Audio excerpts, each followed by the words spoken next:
परिवार central public school Chhapra, जिनके माध्यम से 101 रुपए का सहयोग हम सभी कलाकारों को प्राप्त हुआ।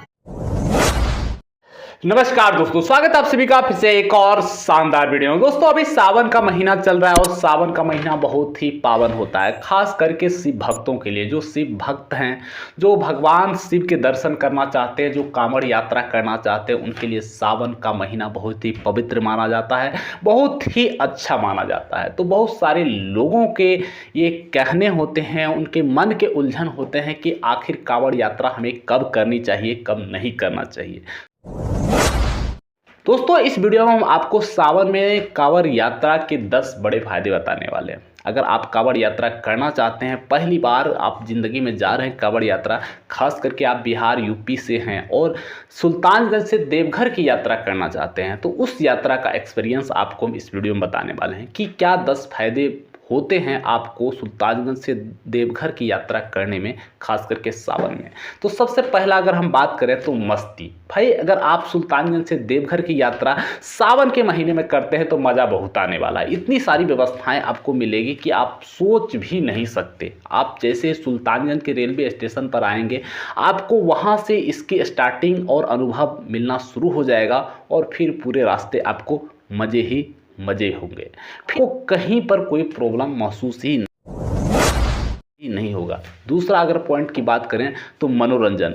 पूरे रास्ते में आपको भरपूर मनोरंजन के साधन मिलते हैं, चाहे वो डांस हो, प्रोग्राम हो, संगीत हो, या तो देखने के लिए दृश्य हो, मूर्तियां हो, एक से एक मनोरंजन के साधन आपको पूरे रास्ते में मिलेंगे, जो कि आपको बहुत ही मज़ा आएगा।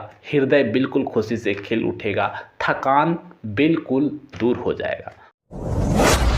अगला पॉइंट की अगर बात करें तो मनमोहक दृश्य। अगर आप रास्ते में सफ़र करते हैं तो आप बहुत थक जाएंगे, क्योंकि 105 किलोमीटर की यात्रा भाई साहब आपको तय करनी है, तो इतनी आसान तो यात्रा होने वाली नहीं है।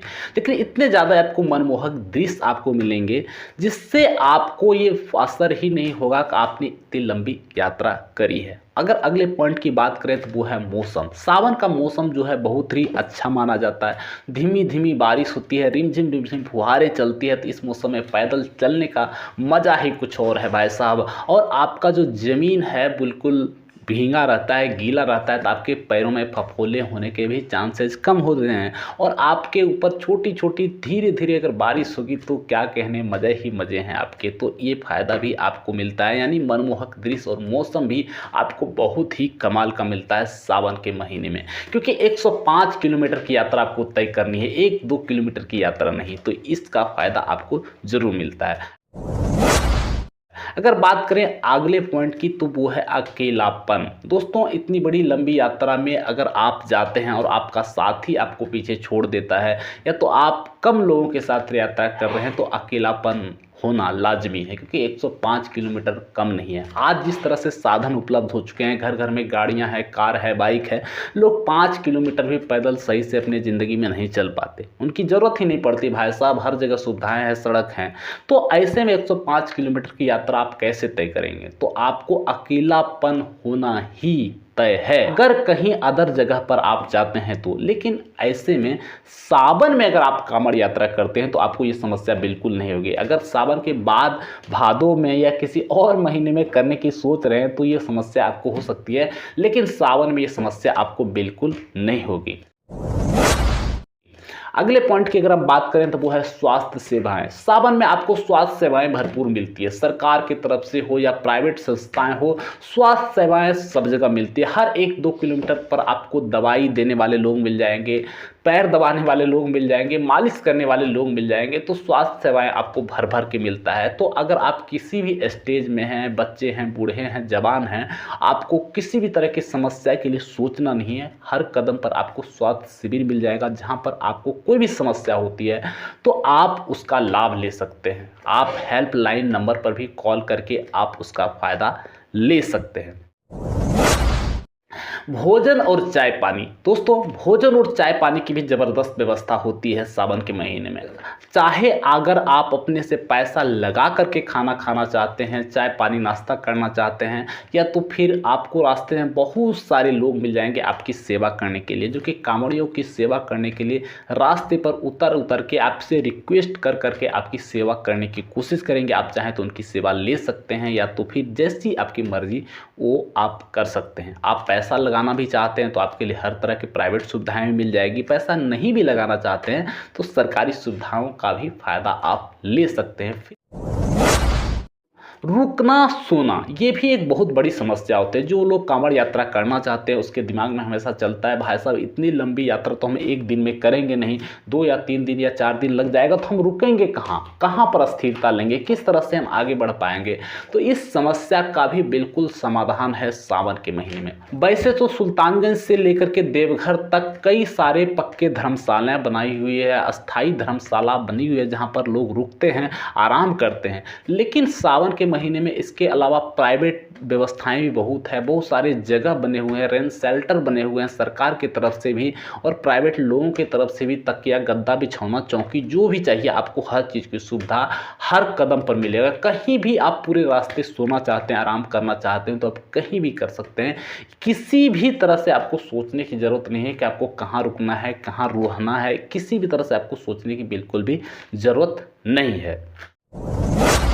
अगर अगले पॉइंट की बात करें तो लोगों का सहयोग। दोस्तों, सावन के महीने में इतने ज़्यादा भीड़ होती है, इतने ज़्यादा लोग होते हैं कि आपको लोगों का सहयोग भरपूर मिलता है। किसी भी तरह की आपको जानकारी चाहिए, किसी भी तरह का हेल्प चाहिए, किसी भी तरह का मदद चाहिए, हर कोई कांवड़ियों की मदद करने के लिए हमेशा तैयार रहता है। अगर आप किसी भी कांवड़ियों भाई से आप मदद मांगने की कोशिश करेंगे तो वो खुलकर आपके सहयोग करेंगे। और वहाँ पर एक ही भाषा चलता है, बम बोलिए, बम क्या सुविधा चाहिए। तो ये भी चीज़ें आपको बहुत ही अच्छा लगेगा।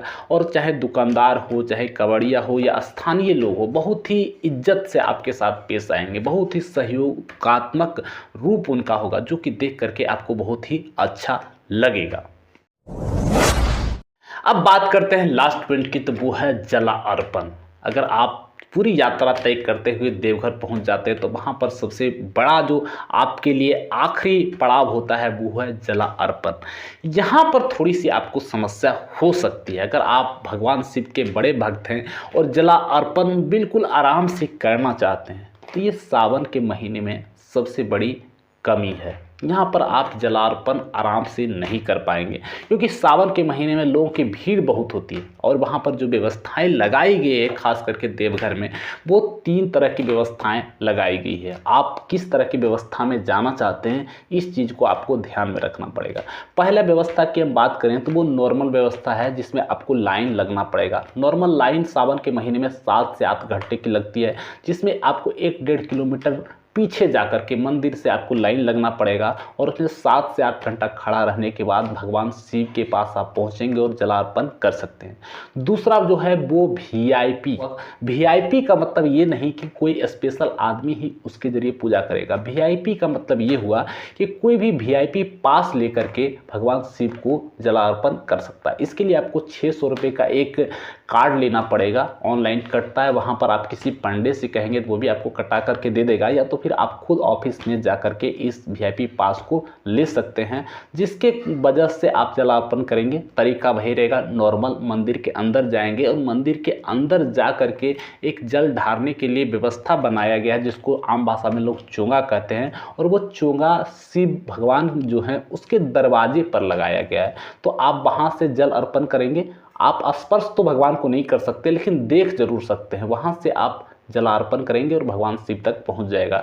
तो ये दोनों तरीके में आप अंदर मंदिर के जा करके दरवाजे पर से जलार्पण करते हैं और फिर आप बाहर निकल जाते हैं। दोनों में फ़ायदा क्या होता है, नॉर्मल में आपको 7 से 8 घंटे का लाइन लगना पड़ता है, लेकिन वीआईपी में जाते हैं तो 10 से 15 मिनट 20 मिनट से ज़्यादा आपको टाइम नहीं लगेगा। बीच लाइन में ही आप घुस जाते हैं और आपका पूजा हो जाता है। और तीसरी जो व्यवस्थाएं वहाँ पर बनाई गई है वो व्यवस्थाएं हैं आपको बाहर से ही जल ढारना है, मंदिर में जाना ही नहीं है। बाहर एक चोंगा लगा दिया गया है नाली जैसा, उसमें आप जल ढार सकते हैं। उसमें नॉर्मल भीड़ होती है, ज़्यादा भीड़ नहीं होती है, ना उसमें आपको लाइन लगने की ज़रूरत है, ना VIP पास की ज़रूरत है। बस आप भगवान शिव को अपने मन में याद करें और उसी में आप जल अर्पण करके आप देवघर से आ सकते हैं। तो ये 10 बड़े पॉइंट मैंने आपको बताया। 9 पॉइंट यात्रा से जुड़ी हुई है, बेहद ही मज़ेदार है, और 10वां पॉइंट देवघर के जलार्पण से है, जो कि थोड़ी सी मुश्किल है। अगर आप भगवान शिव के बड़े भक्त हैं,